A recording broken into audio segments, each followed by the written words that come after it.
tonight we are going to be talking about a temperature quilt. So just going to give you a couple of minutes if anybody wants to join. Now, Kaylee, my daughter, is being my camera person tonight, so I won't be able to see your questions in person, but Kaylee is going to tell them to me if you have any. And so I won't be able to say hello to anybody personally who's checking in or liking or loving or whatever. So just to let you know. But so temperature quilt. Oh wait, Kaylee has a question. Oh.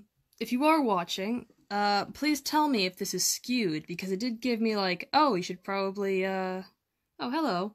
It should tell us if this is sideways for you, because this is the best shot to actually get my beautiful mother and her stitching in the same shot. So if you prefer it, if we stopped this and then went like vertical, we can do that. Yeah. So please let Kaylee know. Yep, Kaylee has an American accent. She doesn't sound like me, but she is really my daughter, I promise. So yeah, just let Kaylee know or send any questions in. If you can't see me properly or it looks a bit odd, yeah, just let her know and she'll be able to fix it for me. So, temperature quilt. Well, what is it even? Well, it started with crochet or knitting. And I actually have a friend who made a knitted temperature blanket last year. And what the general premise is that every day you track the temperature at a location, has to be the same location throughout the year, and then you mark down what the temperature is and you devise a scale with colours that coordinate with certain temperatures. And then whatever temperature it is, you then go to the colour and then you knit a line or a row in that colour. Now we're going to do the same thing with quilts. I'm going to show you, starting with my scale. I've got a couple. I've decided to track a couple of locations. So hopefully you'll be able to see. So these are the fabrics that I've chosen for my scale. Thank you, Kaylee. And I'm going to track the temperature in Tallington, which is where the shop is, and in London, which is close to where Kaylee lives. So I have got my ranges, about 3 degree ranges. So I'm being a little bit pessimistic. We're starting with -3. Hopefully that won't happen, but you never know. So from -3 to -1, I've got the dark colour, and then you can see I've devised all of the temperatures all the way up to 32. We can only hope, right? And so I've got a colour that goes with each one. Now, you can choose any location around the world that you want to.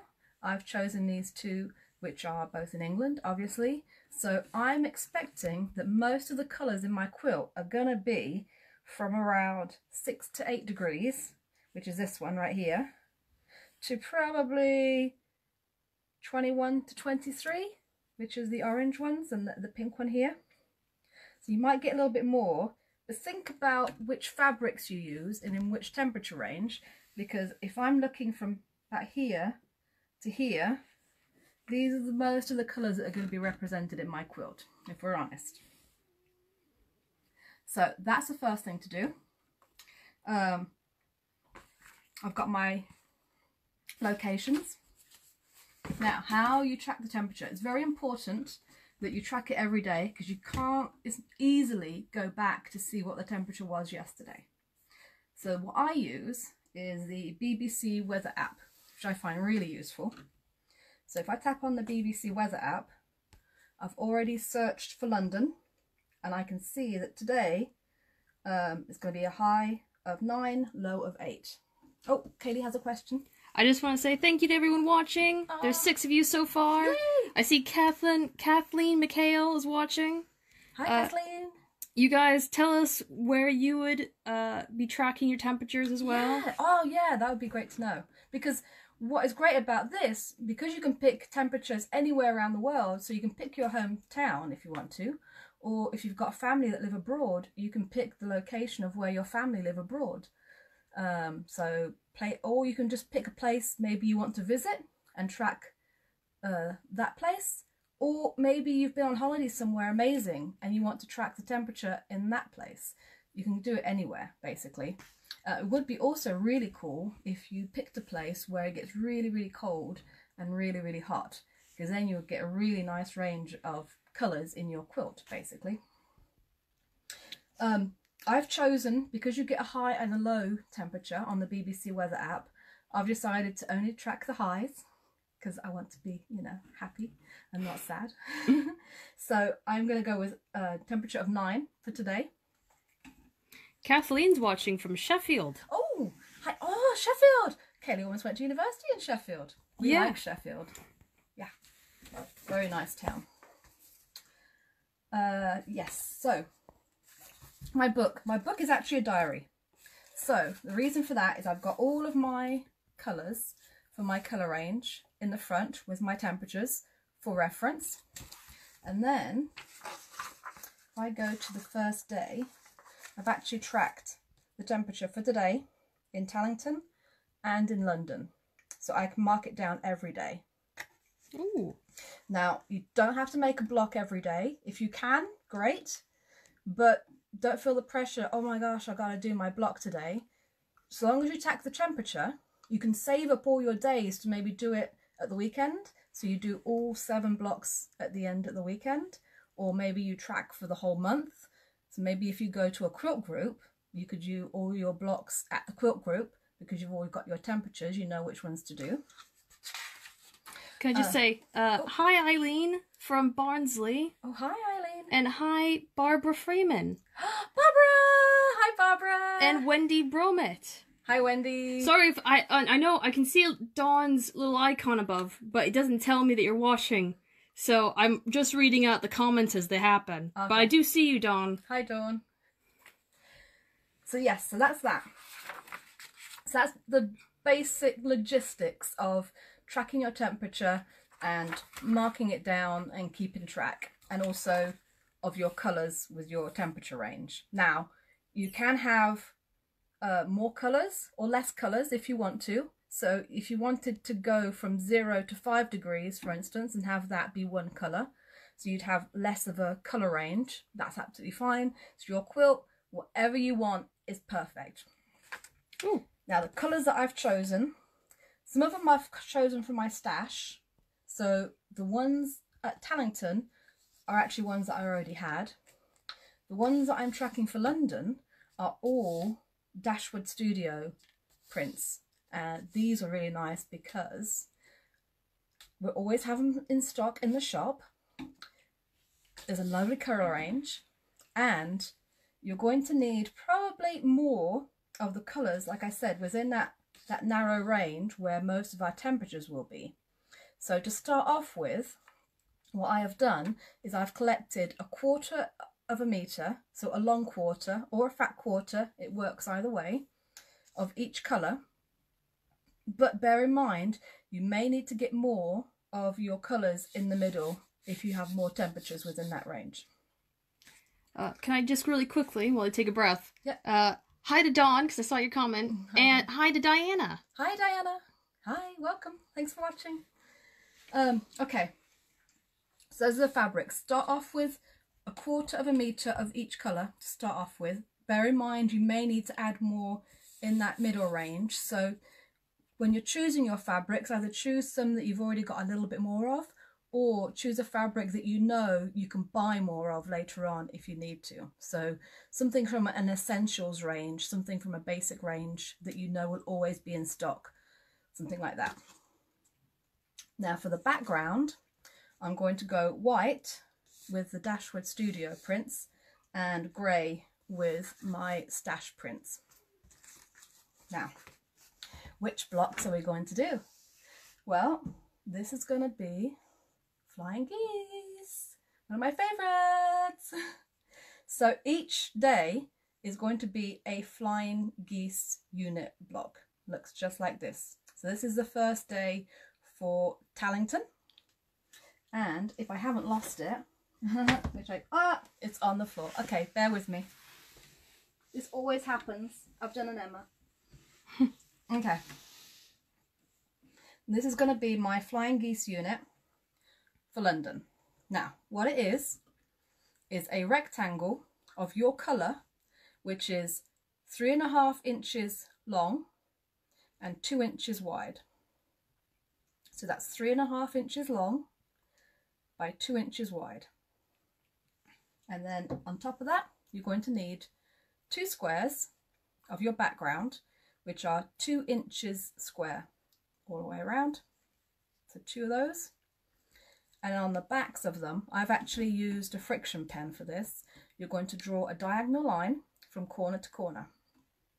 That's all you need. Each day, 2 2.5 inch squares and 1 rectangle, which is 3.5 by 2. Sorry, I think I told you the squares wrong. Let me do that again. Every day, you're going to need a rectangle, which is 3.5 inches long by 2 inches wide, and 2 squares, which are 2 inches square. So 2 inches by 2 inches with a diagonal line drawn across. Okay. Now to sew them together, I'm going to take 1 square, thanks Kaylee, and the rectangle. We're going to line it up on top of each other. So you're going to want to line it up so that all of your raw edges are perfectly aligned in that corner. And then we're going to sew from here to here. So you don't need a 1/4 inch foot for this.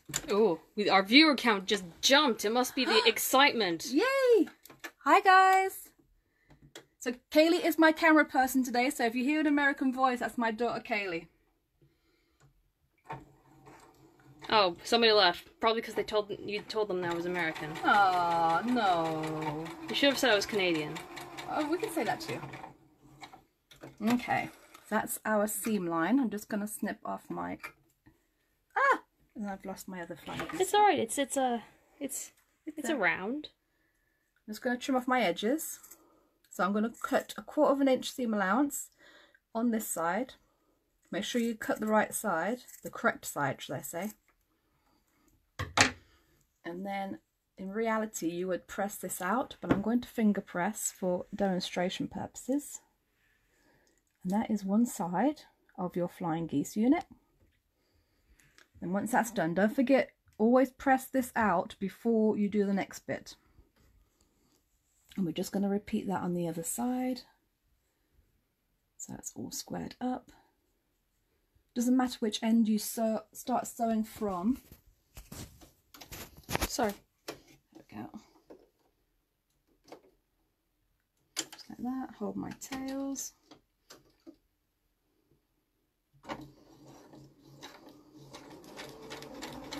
You just sew directly on the line. Just like that.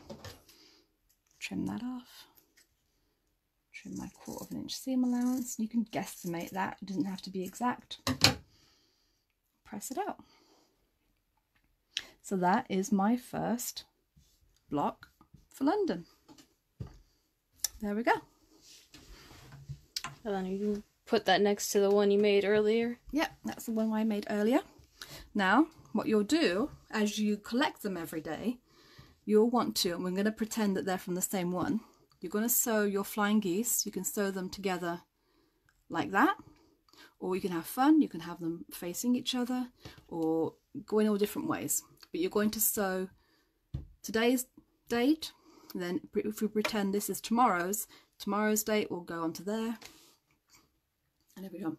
So what I'll do as this progresses through the year, I will give you regular updates on how the quilts are looking and what I've been doing with them. So, and I will also talk more about when you've got several blocks together, how they're all going to go together to make the quilt. So I can tell you quickly now, but I will go over it again in a later one. I'm going to have 11 rows of flying geese with either 33 or 34 units in each row, so each strip. Now, if you do 33 units per strip, you are going to be a couple of days short of a year. If you do 34 units per strip, you're gonna have about 9 days extra. So it depends which way you want to do it, and you don't have to decide that right now. What I wanted to do today is I thought it would be fun, something to start for the new year, for one thing, or the new decade. And if you start now, the only thing you have to do right this minute is start tracking your temperatures every day. You've got plenty of time to think about what colours, fabrics you want to use, and your scale and all of that. Right now, starting tomorrow, if you want to join me, you just need to start tracking your temperatures. Oh, we got a question. No, it's not a question. It's just Kathleen said that Fab never made a flying geese before. Didn't realize how easy it was. Yes, so easy. And I love them. Oh, when you get a flying geese quilt and you've got all those, I mean, they're relatively small triangles to be fair, but if you do one a day, or like I said, 7 in a week or 30 in a month, you know, they soon add up, and they're so effective when they're all together. And it's going to be so nice at the end to see what our next year is going to give us as far as temperatures go. So, okay, I'm going to move over. Oh, sorry, just moving back to position. Okay, so that is pretty much it. So start tracking your temperatures from tomorrow. Decide first off where you want to track. Is it going to be somewhere tropical, or is it going to be somewhere colder, or somewhere in between, like in the UK? And 11 rows, 33 units, and we'll have some sashing in that. We'll talk about that later on in the year. We don't have to think about that right now. But yeah, that's it. So hopefully, oh wait, we got another question. It's not a question, actually. I thought that would just be, it'd be a really great quilt to do with kids, because like they can help you track the temperatures, and like it's a great introduction to sewing. And yes, because it's such an easy block. You can make them bigger. So this size is just what I've thought about doing, but you can make yours bigger, so you have a much bigger quilt. This will probably end up to be about a single size quilt, basically, at the end. But yeah, so please do, if you do start, please do send us your pictures. Just message me or message Swift Quilting Company on Facebook or Instagram, and send us your pictures, and I'll be able to share those on the site, on the Facebook page, on Instagram, so everybody can see everybody's quilts as they progress through the year. And yeah, just want to wish everybody a very happy new year. I have my tipple, have my bubbles, so cheers, and have a great time tonight. If you're going out, be safe, and I will see you next year. Bye bye.